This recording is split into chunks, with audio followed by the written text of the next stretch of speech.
Tidak boleh ada kecurangan. Tidak boleh ada tekanan-tekanan terhadap kelompok tertentu, dan tidak boleh ada pemihakan kepada kelompok tertentu lainnya. Sebagaimana pula Presiden sudah berulang kali mengatakan, menegaskan sikapnya bahwa pemilu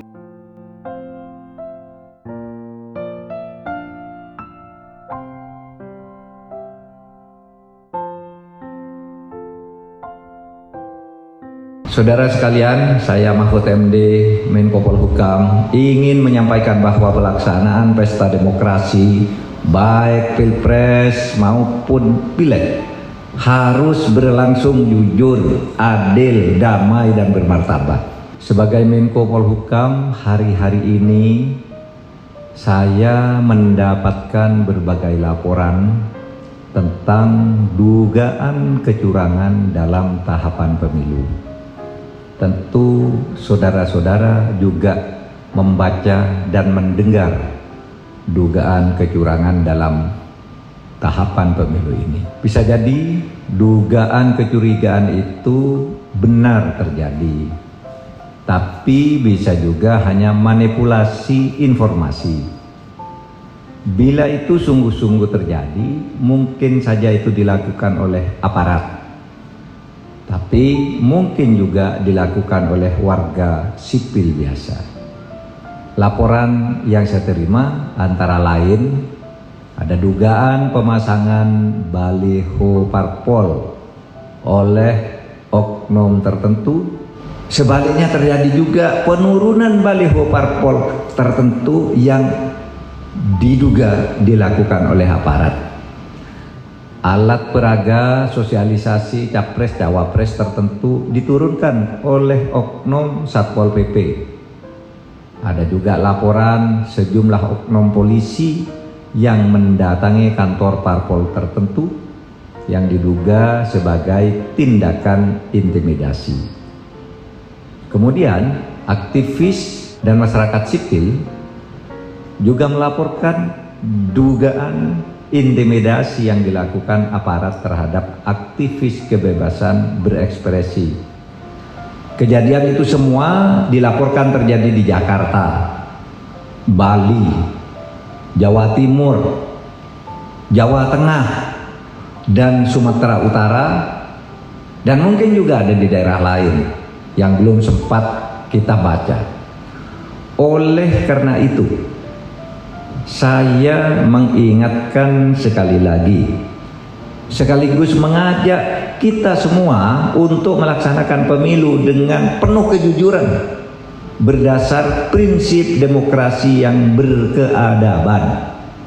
Tidak boleh ada kecurangan, tidak boleh ada tekanan-tekanan terhadap kelompok tertentu, dan tidak boleh ada pemihakan kepada kelompok tertentu lainnya.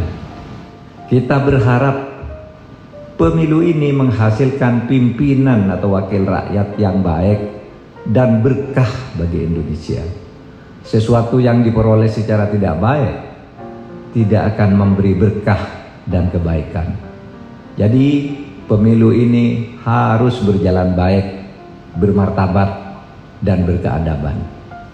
Kepada aparat keamanan, baik itu TNI, Polri, serta aparatur sipil negara dan birokrasi, juga KPU dan Bawaslu, hendaknya bersungguh-sungguh menjaga netralitas supaya pesta demokrasi ini berlangsung sehat, damai, dan bermartabat. Harap diingat, netralitas aparatur negara, khususnya Polri, TNI, dan aparat sipil negara, telah diatur kewajibannya di dalam undang-undang, yaitu Undang-Undang Nomor 7 Tahun 2017 tentang Pemilihan Umum. Pada saat yang sama, saya juga meminta warga masyarakat yang bergabung dan berafiliasi terhadap kontestan pemilu juga harus tertib dan tidak membuat kegaduhan, termasuk memproduksi berita dan informasi hoax. Sebagaimana pula Presiden sudah berulang kali mengatakan, menegaskan sikapnya bahwa pemilu akan berlangsung netral. Kita ikuti sikap tegas Presiden ini sebagai arah kesibukan kita di dalam menyongsong dan menyelenggarakan pemilu dengan sebaik-baiknya. Terima kasih.